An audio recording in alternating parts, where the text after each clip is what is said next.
Grupi parlamentar i Frontit Evropian ka dorëzuar në Kuvend propozim ligjin për ndryshime dhe plotësimin e ligjit për provimin e jurisprudencës. Deputetja e BDI-s Rina Ajdari vlerëson se refuzimi që provimi të jepet edhe në gjuhën shqipe, jo vetëm që cënon barazinë gjuhësore dhe juridike, por godet drejt për drejt themelet e rendit kushtetues dhe bashkëjetesës ndërretnike. Sipas tyre, ministri i drejtësisë vendos veten mbi kushtetutën, mbi ligjin, mbi qeverinë dhe mbi çdo institucion tjetër të vendit, duke cënuar rënd parimet e shtetit të së drejtës. Për këtë arsye, ne si grup parlamentar sot kemi dorëzuar në procedurë propozim ligjin për ndryshimin dhe plotësimin e ligjit për provimin e jurisprudencës, me kërkesë që provimi të zhvillohet edhe në gjuhën shqipe,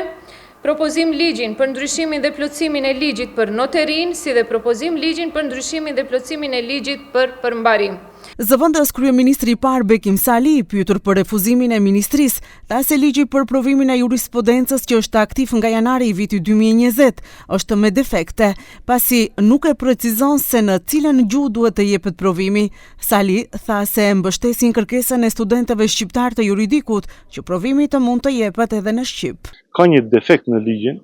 i cili nuk ka precizuar gjuhën në të cilën duhet të jepet provimi i jurisprudencës, dhe këtë defekt do të mundohemi ne tash ta përmirësojmë apo ta precizojmë, për arsye se siç duket Ministria e Drejtësisë nuk është e gatshme ta respekton kushtetutën e vendit, e cila nënkupton gjithçka që është mbi 20% e popullsisë në vendin tonë duhet të respektohet gjuha anëtare, që nënkupton gjuha shqipe duhet të jetë zyrtare dhe është e drejtë çdo juristi apo të diplomuarit të provimin e jurisprudencës të jep në gjuhën anëtare të tij, në gjuhën shqipe. Këtu do ta përsëris edhe një herë qëndrimin e Vlenit se jemi pro kësaj kërkese. Avokati i popullit ka hapur procedurë lidhur me refuzimin e kërkesës së studentëve dhe ka paralajmëruar se do ta shqyrtojë çështjen edhe me vetë iniciativë përmes analizës së ligjit për përdorimin e gjuhëve të veprimeve të Ministrisë së Drejtësisë. Nga zyra e avokatit të popullit u bëjnë thirrje të gjithë personave që kanë parashtruar kërkesa në ministri të paraqesin edhe pranë avokatit të popullit.